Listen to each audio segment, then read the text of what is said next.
road cycling, I think, is like one of the hardest mental, like the most painful sports mentally, because it's just preparing to suffer. We kept doing it. It was like years and years of this, and somewhere along the lines I started to fall in love with it because of the mental challenge that it gives.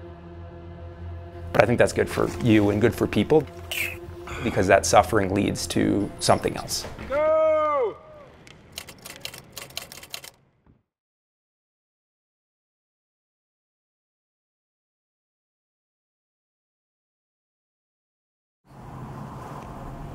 Mount Everest is the tallest mountain in the world. It's 29,032 feet. To ride Flagstaff and Everest on that route, it will be 12.5 laps, which will come to 125 miles and 29,032 feet.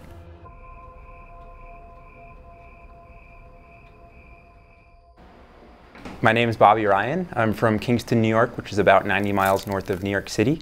I'm going into my senior year at the University of Colorado, Sco Buffs. It's like when you're trying to gain weight, it's like you're eating as much as you possibly can. Mm-hmm. I'm a skier on the Alpine ski team, double major in finance and marketing. And I just recently launched a company, Drink Burke, which is an all-natural yerba mate company with one of my teammates at school. So I've been doing this for years, so I have the aerobic base that's there. I started riding 250 miles, and then it turned into 500 miles a year, and then 1,000, and then in COVID I did a couple thousand. This year it's really been targeted towards climbing. I actually had a really tough season last year mentally, and I kind of hit a wall, broke down, really questioned why I was doing things, and realized I needed a why, and it needed to be bigger than myself. So I got through the off season. I ended up taking much longer than any other year. It was about 6 weeks where I didn't do anything. I ate pizza, I stayed up too late, I drank beers, I did everything that I don't normally allow myself to do because I just needed to break mentally, and I was so burnt out. And then I stepped on the scale and I was like 205, and I was like, wait a second, we're an athlete, what is going on now?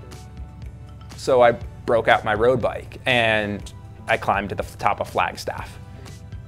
I got to the top of the really steep section that is horrible to climb, and I had to step off my bike for a second, and I was like, what the hell is going on?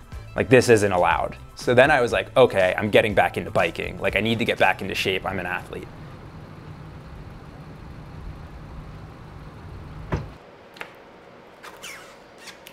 For anyone that's been to Boulder, Colorado, or seen the Flatirons, there's this one road, it's called Flagstaff.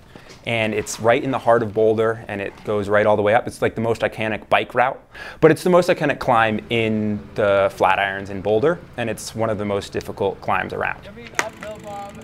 Yeah. Let's go! So the goal is to ride it 12.5 times, 13 or so, and climb the vertical feet of Everest. I'm glad I only have to do that 12 more times.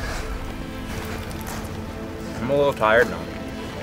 It's turned into this thing where cyclists try and do this because it's such a hard physical thing in the beginning, but the last, I don't know, third, half of it, whatever you want to, I don't know where that line is yet, but it turns into a mental thing where it's how badly do you want to do this, and what's your why, I think becomes a really, really important aspect of it. 4 hours, 15 minutes in. I just finished 4 laps. We're just past the height of Vail Mountain. Grab some food, and we're about to get back on another one. Lap 5, here we go. I think I just finished 7 or so, just over halfway, so.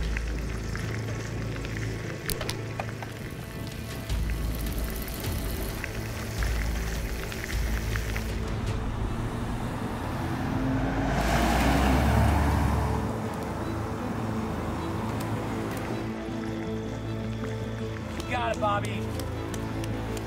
It hurts to get there, but like, and push through, but like that moment after you do, like, everything fades away. Like, you're not thinking about anything. You're just totally in the moment, which never happens, I feel like, when you're on your phones and everything most of the time. It's been all mental since for so long. It's been such a interesting experience. You find out you can go further than you think. One last effort. Let's go!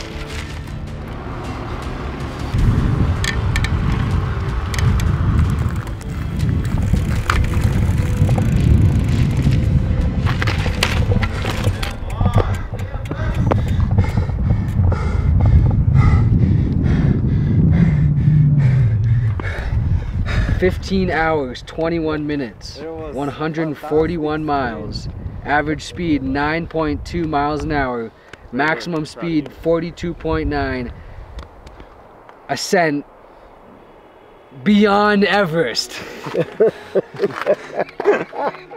You're capable of so much more than what you think you are.